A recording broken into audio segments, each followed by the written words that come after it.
Hey everyone, Nick Engvall here. Before we get into today's episode, I want to tell you about some of the people that make the sneaker history community and this podcast possible. It's more important than ever to think about who you give your money to when you're buying clothing to go with your kicks. Our friends at Guilty Goods started their brand with a goal of giving back, especially to the communities that make sneaker culture possible. With every purchase from Guilty Goods, at least 10% of the proceeds are donated to organizations like Big Brothers and Big Sisters, the Susan G. Komen Foundation, the Movement for Black Lives, and many more. You can save 30% on your order by using the code HISTORY at guiltygoods.us. Again, that's history at guiltygoods.us for 30% off, and you can feel good about your purchase knowing you're supporting a meaningful cause. Sneakers are all about presentation, and if you're like me, displaying your kicks at home or in the office is just as important as when they're on your feet.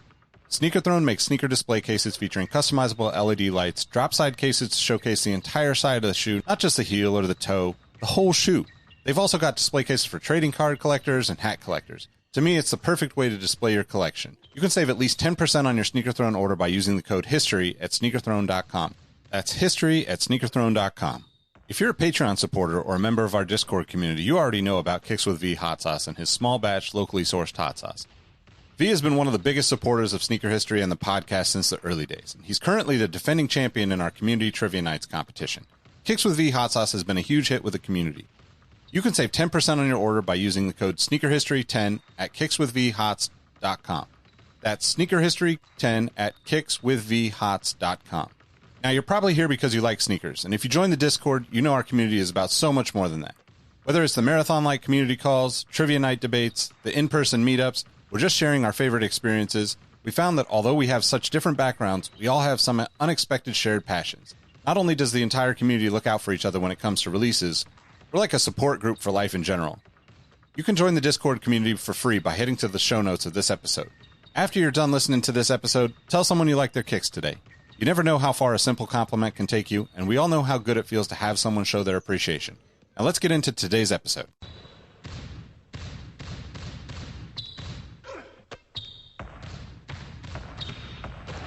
Jordan trying to shake off Starks. Oh, what a James with no regard for human life. Final seconds. Bryant for the win. Iverson against Gill. The crowd on its feet. Allen for the win. Welcome to the Sneaker History Podcast. What up, what up? My name is Nick Engvall, and this is the Sneaker History Podcast. For me, sneakers has never really been about the shoes. It's been about the people. Sneakers have been the connection to friends, business partners, unforgettable stories and memories, and opportunities that I could have never imagined. My goal has always been to create something that opens doors for others to find ways to do something they're passionate about for a living. If you're already a member of the Sneaker History Discord, you know how great the community we have is. It's so much more than sneakers. When someone needs some help getting through a tough time, the community is there. When someone in the community drops a new product line or publishes their first YouTube video, everyone is quick to support. That's why this year we'll be launching a series of new podcasts directly from the community. The first is a Formula One focused podcast hosted by myself, Rohit Malhotra, and Todd Yates, where we hope to make becoming an F1 fan a little easier and give you a better understanding of the sport, whether you're just starting to watch or a longtime fan. You can check it out at exhaustnotes.fm or linked in the description for this episode. As always, thank you for supporting Sneaker History, and don't forget to tell someone you like their kicks today. What up, what up? Welcome to the Sneaker History Podcast. My name is Nick Engvall, and today I got a special episode for you where I'm going to dive into something that actually probably is a little bit more historic than we normally get into on the podcast. We're going a little bit further back than even my age, and you all know how old I am. So with me today, I have Nate McGinnis, who basically is kind of bringing back some memories for a lot of people with Red Ball Jets. Nate, how's it going? Welcome to the show. It's great to be here, man. I appreciate you having me. So how, I guess let's start with just sneakers in general. Sneakers are such a competitive landscape. How'd you decide you were going to bring back this brand, Red Ball Jets, from, 50s, 60s? I mean, for me, this is like, not to put my exact age out there, but this is definitely like my dad's shoe versus my lifetime. I fall more onto the Chuck Taylor world as a kid kind of thing. So how did you decide to do this, and what did that process look like? Well, and I'm with you. I think we're probably around the same age. So the same thing. This wasn't a shoe I grew up with. But what I have grown up in the industry, I've been in the footwear industry maybe over 15 years, and doing design, development, innovation, and all kinds of other things for all kinds of brands, and making products from, safety boots made for drilling oil in 150 degree, that negative degree weather, to little girls' sparkly flip flops, to sneakers, to hikers, you name it, and all kinds of different end users and things like that. So, footwear is definitely my background. But when we had an opportunity to bring back this brand, you're right. The first thing is, okay, what sneakers are competitive, but the reason that we wanted to do it was, number one, it was, there's never been a more exciting time to be involved in the sneaker business right now.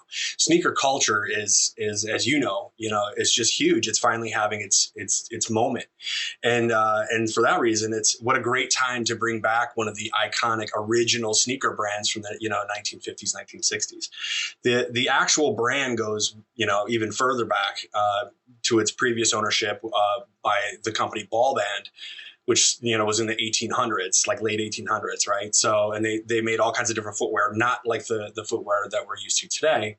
But I mean, it was made in Mishawaka, Indiana. And, from the 1951 to 1971, this was a national iconic brand, right up there with all the other sneaker brands that you knew from that era. And it just, when the factory got acquired and the brand got shelved. And we felt like, man, there's a real opportunity to bring back this really cool, iconic brand, but infuse it, continue the story, continue the evolution, and make the product a little different, a little better, and all that good stuff. So it was really exciting just to be able to bring back an iconic brand. But for the sneaker game, you've got there's so much going on now in terms of, collaborations, reselling, the fact that people are finally recognizing sneakers as a way to express themselves and it's sort of a canvas to give yourself some artistic expression. And now there's collabs with all kinds of places where, it's just never been before. There's food collabs, it's all over. So to me, yes, it's competitive, but it's also super exciting time to be bringing back a great sneaker brand. Yeah. I 100% agree. That's actually really awesome to hear you say that, because on our podcast, we are, we're very much in the sneaker culture for now, but I'm the same, about the same tenure in the footwear industry as you, it sounds like. And, as much as like with, I would say, sneakerheads specifically, there's a lot of negativity that you see on social media, but like, I feel exactly the same, of the 15 plus years I've been doing all this stuff, is by far the most exciting time, because there is so many opportunities out there that, as a kid, I just could never have even imagined half of these things existed. I thought you're either CEO or you're a designer or you're a salesman, right? Like those are the three roles that I thought existed in footwear before all of this kind of came to be my career. So that's really, really cool to hear you say that. And I think our listeners will appreciate that, because, you see so many kind of attempts at these kind of comeback brands, and you see like even more, like more substantial brands that made huge impacts in the 80s and 90s. And then you see people just kind of like, for better or worse, we see all of the action that happens with these companies. And I don't want to call anybody out, but there's brands that easily have enough name recognition to exist, but then people they try to do all these crazy collabs, and sometimes it works and sometimes it doesn't. And I just really appreciate that all these people are trying, right? Like, you hit these things where like you mentioned a food collab or something like that. Those are the kind of things that I think, become, they're fun to do on the business side. They get the name out there in front of new people, yet like, it only is going to resonate with certain people. And I think like the sneakerhead community kind of almost like in some sense, like kind of, nose up towards that type of thing. But like, that's the beauty of it. Like there's so many people behind the scenes like yourself that are getting to do creative stuff for the last 15 years because of all this energy that's been building. And, it's really cool to hear that, because I think that's my first kind of, response when I hear about new things coming up is all like, it always feels like just a big, big business that said, oh, cool, let's just bring that back and we'll have a team of people that work on it. But there's nobody that's passionate about it behind it, right? Those people are just getting paid to do a job, and then the results look like they just got paid to do something, and then it disappears after 4 or 5 years. So cool to hear that. Obviously best of luck with this, but how did you end on Red Ball Jets specifically? Especially from that era, there's so many, I would say, like smaller companies that you mentioned as like the acquisitions happen. I would assume that Ball Band probably did all sorts of crazy rubber manufacturing, right? Like they probably made everything from tires to, floor mats. What. Yeah, exactly. Floor mats, things during the war. They got into everything. Yeah. Yeah. They stopped making shoes around, I want to say, 1971, I think, is when they stopped shoe manufacturing and focused on a lot of other things. And then they closed the factory and imploded in 2000. And if you look back at the history, they made a little bit of everything. But there was about 30 or 40 years between the Ball Band name and Red Ball. They made footwear, and to your point, some of it was like rubber wellies and things like that. What was cool about Red Ball Jets, first of all, just the name is great, but it was the only brand that they had that was really a national brand. It was set in the same breath as all the other shoes in that era, right? So it was there were, you can go back, and in fact I think we just dropped an old commercial, an old black and white commercial, but they, they had national raffles, and they were in the back of comic books and all that good stuff. So Red Ball Jets was really the one that was really well known, and it was the only one that wasn't already out there. And so, there were a couple of things. One, all the other brands are really owned by multi-billion-dollar, publicly traded, footwear, big companies. And so we knew that there was something to this era of footwear. And we had a chance to sort of revisit it, but also reimagine it. And because all these other ones had sort of already been, they'd never really left the market. And so for them to tell a new story, they had to undo, 50 plus years of history. And we didn't.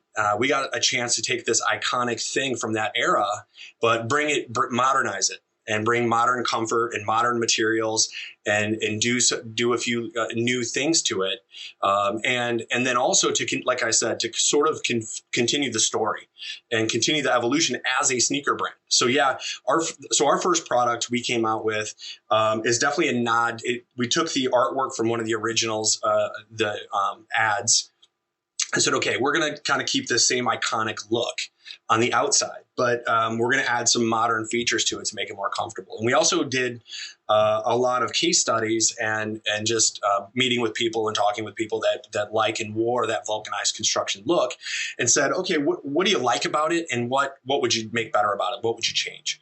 And the number one thing was comfort. So everybody wanted to keep the cool classic look, the super clean, but what they wanted was comfort and a couple of other things that we've put in here. So we really focused a lot on the fit. We knew from just years of making all kinds of different products, how to make a good, comfortable fitting product. And then we also we spent a lot of time on the footbed. So I know your listeners can't see this, but this is a PU footbed, which is the premium product that you put in underfoot cushioning. We also did an antimicrobial here. So most of the other vulcanized brands out there, they don't have a removable footbed. It's not PU. It's not perforated for more airflow.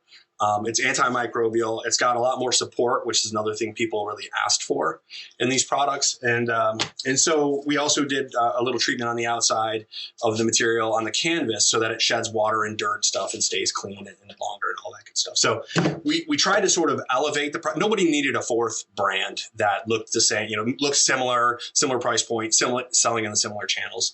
So we wanted to sort of elevate the product. We did some leather trim and some little artistic things, and then really just added some modern comfort features and things like that to sort of bring it back. And the other thing that really excited us about sort of bringing this Red Ball Jets brand back was that, DTC has never been, DTC is a game changer for us. And for those of us that have been in the footwear business long enough, we primarily focused, a lot of our careers in the wholesale channel. And as, on the creative side, that can be really frustrating because, we can make amazing designs, come out with a really, really cool color palette. We can bring new innovations into, real innovation, not marketing, just it's a new name, same old stuff innovation. But by the time we get that through the sales team and get that through the marketing team and get that through the people who are worried about where the price points sit and what their margins are, and it gets through all those meetings and then gets to the buyer, and then the buyer makes some changes that they want, and eventually that thing makes it to a shelf. It's gone through so many filters that, you've really lost touch with the consumer. And now with direct to consumer, that's something that excited us because a lot of my network are the creators. Yeah, and that's the part that excites us the most about the product. It isn't the selling into the wholesale channel and doing all this other stuff. It's creating cool stuff for us that we know other people will like.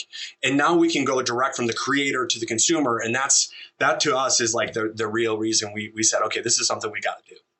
Yeah, totally, man. That's so great. And I can attest, it's definitely more comfortable than I was expecting. I went into it thinking like, I love the classic look, but like I went into it thinking like they would just be the classic feel too, which is, we're spoiled with all this modern technology and other footwear, to your point about working on like the boot side of things and the, more utility side of things.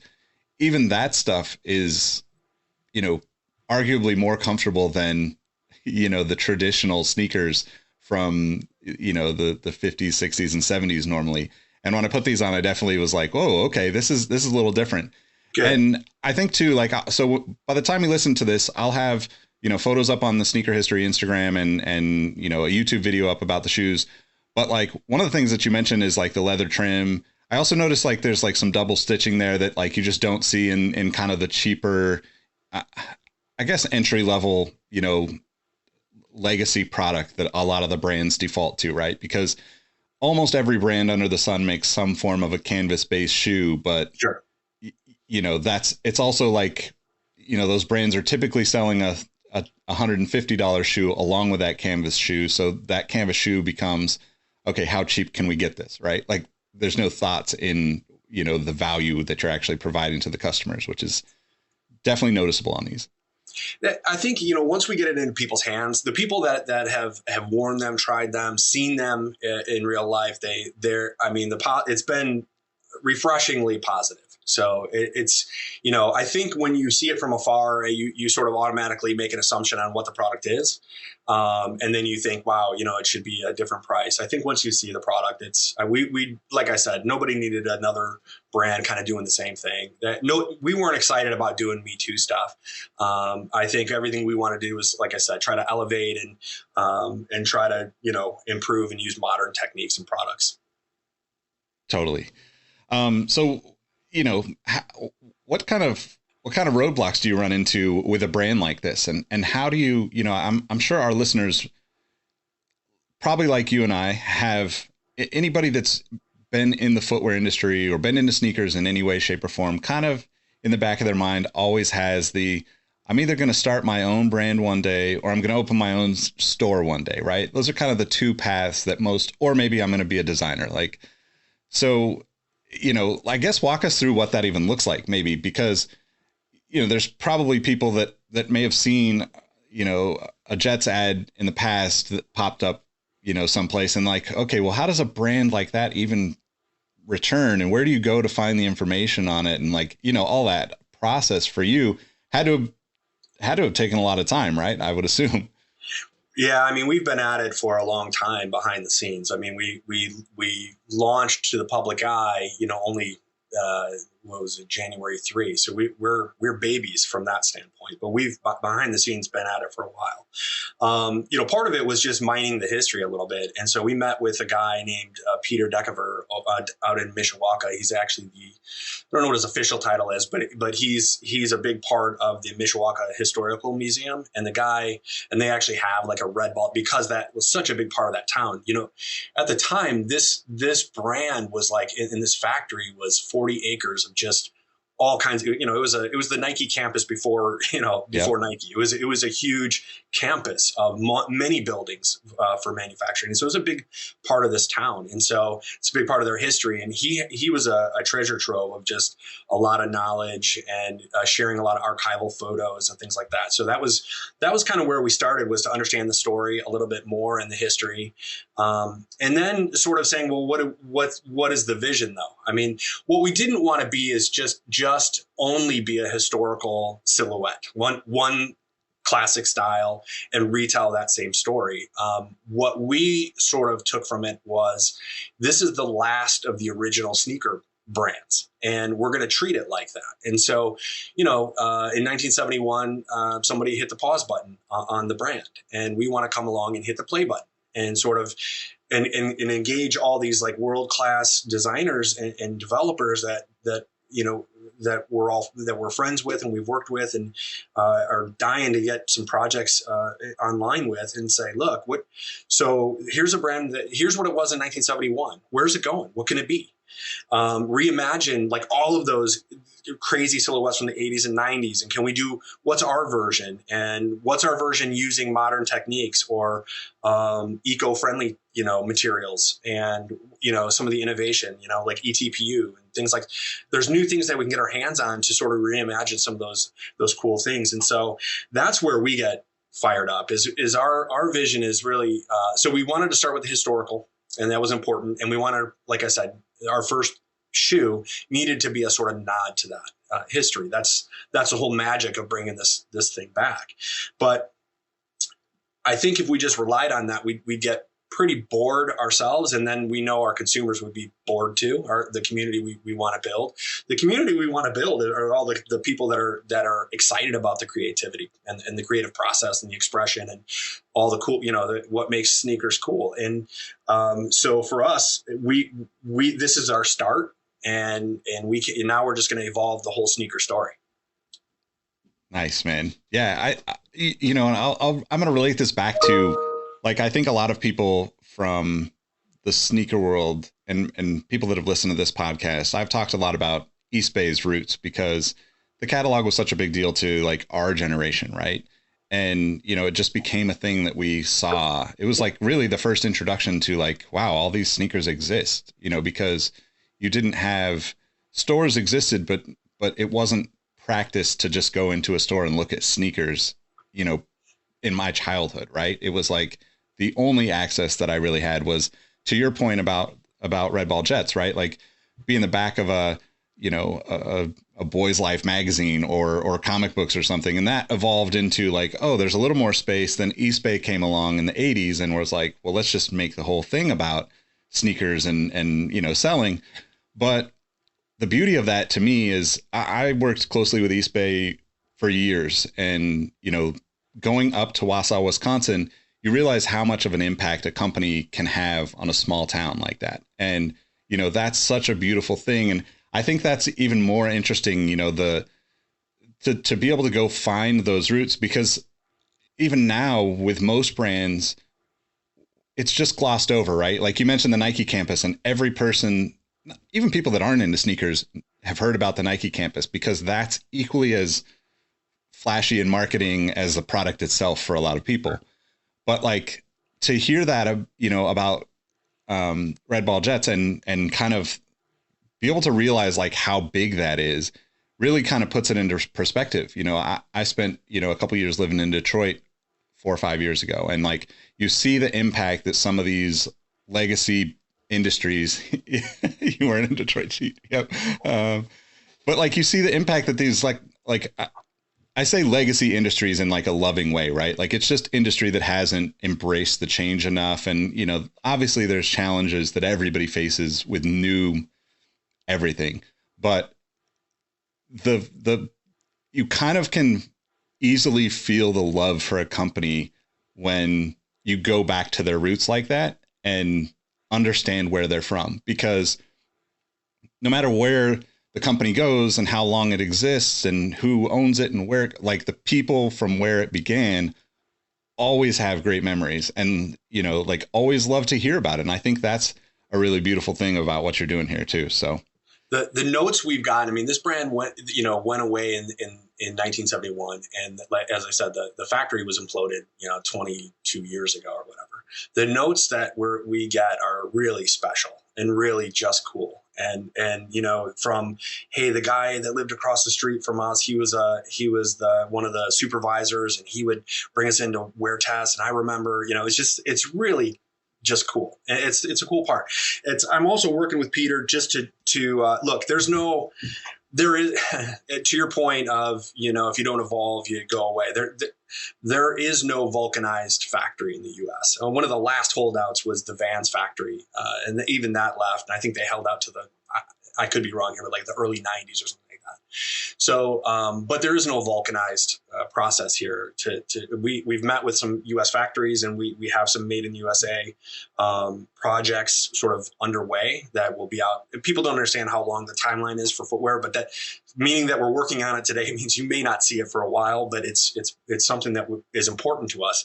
We want to have a made in the USA product for this American brand, but there are no vulcanized factories in the U.S. anymore, and so we really can't do anything with Mishawaka from that front, like say, hey, bring back manufacturing to Mishawaka or whatever. Yeah. But we did, we are working with Peter and the Historical Society to just go down and do an event. And it's simply nothing more. And it's not like we're not going to sell swag. We're not going to sell stuff. We are literally going down to just celebrate the sort of comeback of this brand and acknowledge that, this is where it's from. And, Mishawaka, it's still a huge part of their fabric. And, we would be remiss if we brought this brand back and didn't at least do something for the community there and just sort of celebrate that coming back. So our plan right now is to set up a little bit of a beer garden out on the park. So when they imploded the old factory, they actually put it in this waterfront park. So we'll go to the park. We'll actually sort of, have a beer with the community and have a toast and sort of just celebrate, what we're doing. So, but you're right. The impact on these communities is, like I said, it's been a long time, and these people are still happy to tell stories. It's just really cool. It means a lot. Yeah, I think it's something that kind of gets passed down generationally in these places too, right? It's hard to imagine that now because everything is so fast paced. And, as we talked before we started even recording, you can't even keep up with things that happen in your actual like work life, regular life stuff with social media. But that's something that I think when it comes to these brands, it's funny because even the really like successful footwear brands, I would say, don't really do a great job of finding those people, right? Like, we're focused on this kind of like, oh, this is like the exciting person, and not to discredit what people do, because I know the work that goes into creating content and, connecting with brands and even finding ways to work together is challenging for creators.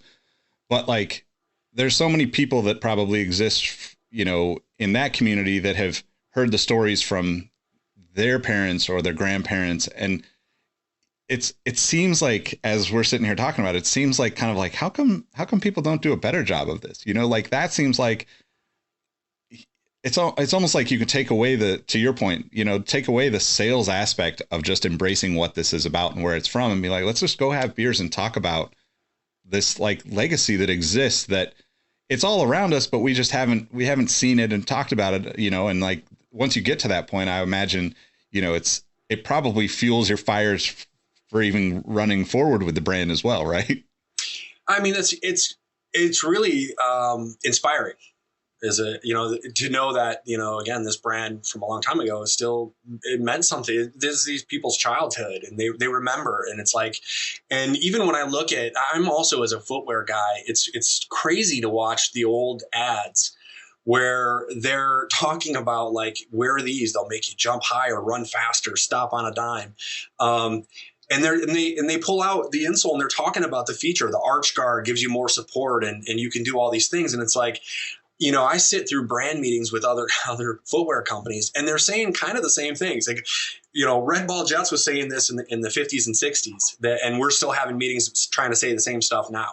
And it's crazy, you know. And I always think back, sneakers for me, I didn't become really self-aware of footwear until sixth grade, and you know, and you and I are about the same age, Air Jordan, right? So until it's got to be the shoes, and I was at the right, just gullible age for that. Like, we were all watching the slam dunk contest, and we were, you know, that was and so what he was doing out there, and then promoting the shoes, and basically sort of connecting the dots that, man, I can probably do, you know, what can these do for me? Like, if I wear these shoes, I can play better too. It wasn't until that, you know, that shoe or that time in my life where I really paid attention. But when I watched these old commercials, like, they were saying the exact same thing. They're like, all you got to do is wear our shoes. You will shoot lights out, you know? And, you know, so they were running that same scam back in the 50s and 60s. But I remember, and I also remember, do you remember that there was the Air Jordan and then the Sky Jordan? Oh yeah. Yep. Yep. I was the poor kid that rolled in thinking he was cool with the Sky Jordans. And I got reprimanded immediately. And that's when I realized that was like the first sort of aspirational time of my life for sneakers, was like, oh, I got to get the Air Jordan, you know. Yep. Like, so sixth grade, that was my coming into the sneaker business. Yeah, totally. Yep. I'm sure plenty of our listeners can relate to that, because it's definitely a common thread amongst all of us around our age too. But, so I guess, like, you know, I'm excited to hear that you're looking into the Made in the USA stuff. You know, that's something that I think, I mean, political talk aside, that's something that I think is long overdue for the footwear industry. There's people that are doing interesting things all over the place in the US, but I think that there's nobody that's really embracing that enough to, not to say that we should go back and start making vulcanized factories, you know, like I'm definitely not suggesting that, but I do find that aspect of footwear really fascinating. And I think it, you know, at least personally, I think that's a really, you know, it's a really inspiring way to, you know, kind of potentially at least look in that direction, even if it doesn't work out. Right. Like, you know, knowing that makes me feel much better about having these conversations, even because we can find all the other stuff elsewhere, right? I guess is the best way for me to say it. It is. There's a reality to it that there's sort of there's an aspirational part of Made in USA, and there's a reason. There's sort of a very specific type of construction that is made here. Typically welted. It's typically work boot type product, and you know, I mean, I was a part of a group that you know had that owned a Made in USA factory for footwear.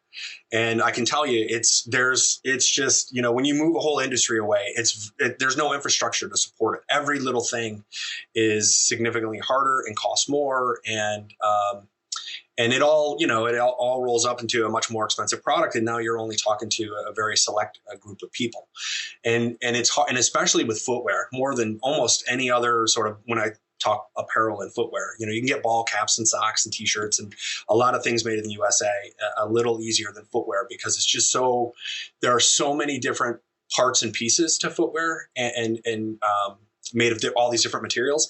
And it's also just super labor intensive. And so I think it's important. And I totally agree with you. Part of what we loved about having a factory in the US was just feeling like we were making a difference and seeing people, you know, all these people that were employed and working here. And it felt great. I will also be honest with you. We lost money every year, and we eventually had to sell the factory. And we were full. But it's just the reality. We're not quite there with footwear, but I think we've got to keep finding programs to put there. And so I've met with at least 2 different Made in USA factories that can make cold cement products that we think can make athletic sneakers and things like that we're going to work with. So I totally agree with you and believe that, you know, you got to start somewhere. And the more we can sort of just keep creating cool things that, you know, Made in the USA that people want to buy, the industry will follow. And so I think we'll get there. Yeah, I think so too. And I think, it takes, guys like you and companies like, Red Ball Jets to like help push that forward too, because I think to your point, like the sneaker community that's listening to this podcast, and I've talked about this at length in previous episodes, but like the sneaker community that listens to this podcast is a very small but energetic and loud piece of the footwear industry as a whole, right? Yeah. And it's hard to understand that when you go on Twitter or Instagram and only see Nike or only see screenshots of the Nike app and those kind of things. But I think the real like change comes from such smaller players in the space. And eventually that change becomes something that you get these, we have like almost like these huge shifts that can occur when a core group of consumers gets really excited about a product, and then it just takes on a life of its own. And next thing you know, the big dogs are looking and going like, wait, what's going on over there? And I think it takes a lot of trial and error. And I think that's kind of why I was excited to talk to you about the brand, because it's like I said, when I put them on first, the pair that I got, it was just like, okay, like whoever's making this gets it. Like it's not, yes, it looks very legacy and, nostalgic, but I love that part about it.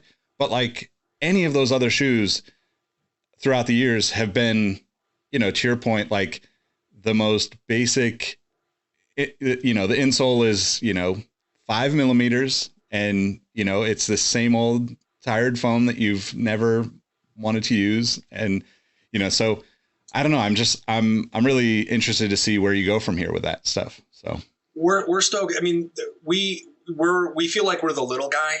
We feel like we get to be a little bit of a disruptor. And you sort of mentioned, like, a lot of times it's the big guys kind of do what they're good at and where they have sort of economies of scale and a lot of other things. But, it's the little guys that sort of find the new way, the new trend or whatever it is. And then hopefully, they the big guys sort of look and say, wait, what's going on here? It's the little guys that are the innovators and the disruptors and all that stuff. And that's kind of the role we see ourselves playing. And you're going to start to see that in our marketing and in our product and just the way we go, because we don't have to answer to shareholders. And, we're not a publicly traded company. We don't have, we're not worried about just the quarterly earnings and what the share prices are. And we're not beholden to any of that. We're really sort of product and consumer, like we just creators to consumers and as little in between as possible, and that's the focus. Yeah. And I think too, like that will give you a really, people love to be able to connect to the brands and feel a part of the story, right? Because to your point, the people that were a part of this story, the first model that you brought back is the 51, right? Assuming that's the first of the shoes that Red Ball Jets made. And, the people that were around for that still tell that story for that, couple of decades that the factory existed there and it was a big part of life. And creators now are that person, right? Like, yeah. Not creators in the sense of the people making the product with you, but like creators that are, creating content and sharing on social media and all this stuff. But like, they also all crave that personal connection that you're never going to get from a big giant brand, right? And you and I both know, working in this industry so long, people move from place to place so much that like, I'm never attached to the logo on the shoe for my work because I'm connected to the person. It's like, yeah. If you like working with people and doing things and figuring things out with people, then you just want to work with them. So inevitably that cycle happens throughout that side of the business too, where it's like, oh, well, we haven't worked together for a few years, but like now we're both in a new place and doing new things, and that excitement comes in. But going direct to consumer, you get a completely different potential. The potential is so much higher, in my opinion, that, I can just imagine, like, you've probably had conversations around where you go with that, because the brand is going to be carried by the people that get it in a way that most brands can't do, because there's so many middle people throughout, That's the most exciting part. We talk a lot in our meetings about the community. the community we're building, and it's really about, and it's an overused statement, I think, in a lot of ways, but the engagement, but we mean it genuinely. Like I want to know what they're passionate about outside of sneakers. I want to know what they love about sneakers. I want to know, we want to engage, in a super meaningful way, because, it's at the end of the day, it's bigger than sneakers out there. There is, we want to connect with people and sort of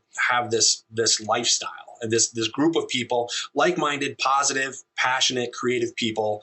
That's a little bit pioneering. If you want to be and I don't mean this as a slam, but I just, if you want to be, there's a lot of other brands, especially if you look at our first product, that look similar. And if you want, those brands are much bigger and they've been out there. And, if you want to wear those, you know where to get those. But, if you want to try something a little different and be a little indie, then, maybe you try us. And so that takes us a unique person, right? That's somebody who, like you said, gets it, or just is looking for something different and looking for something new and fresh and with a new story or whatever. And so we're looking forward to sort of just collecting this group. And, I think there's more in the sneakers that we can talk about with that kind of community and that energy. And like I said, people that celebrate this hyper creative passion. I think we can have a lot of fun, and hopefully we can also find ways to do a lot of good and use,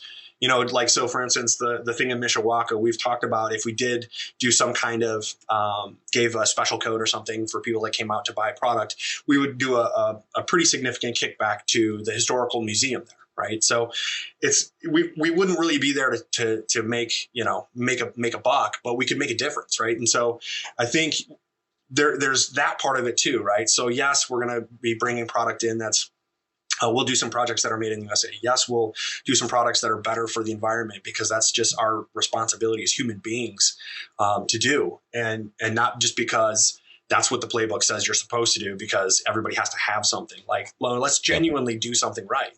And can we also, do something just socially? Can we use this power, this movement, to do good things, in addition to being a business? We have to be a business, of course, but, if we manage to stay in business, we can also manage to do some good with what we're doing too. And that's the part that gets us excited, man. It's going to be a cool thing once we get rocking and rolling here. Sounds awesome, man. I guess, so I talked a little bit about the 51 High as kind of the intro product.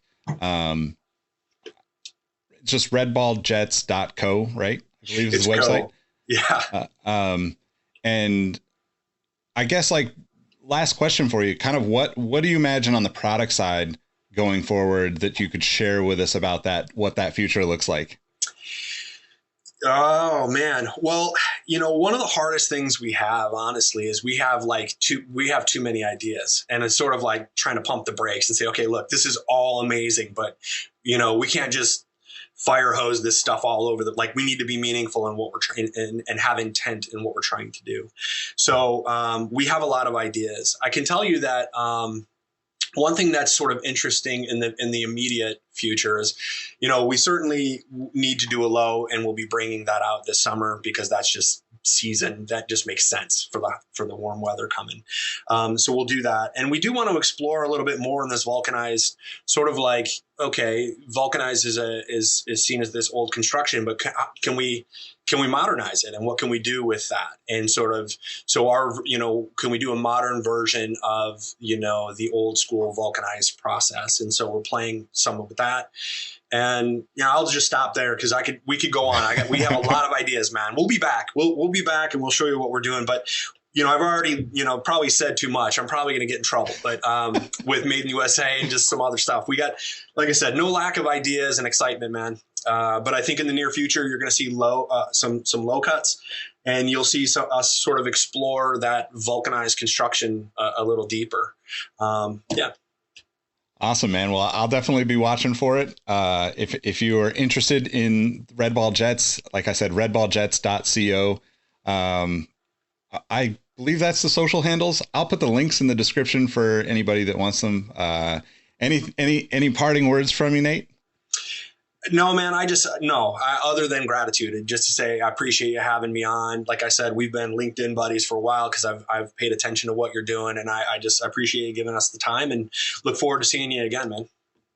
Of course, man. I appreciate you giving us the time and sharing a little bit about the company, and look forward to what you guys are doing, and we'll definitely keep in touch. Thank you, everyone, for listening in. Make sure you connect with Red Ball Jets on the social links below, and we'll catch you on the next episode. Peace.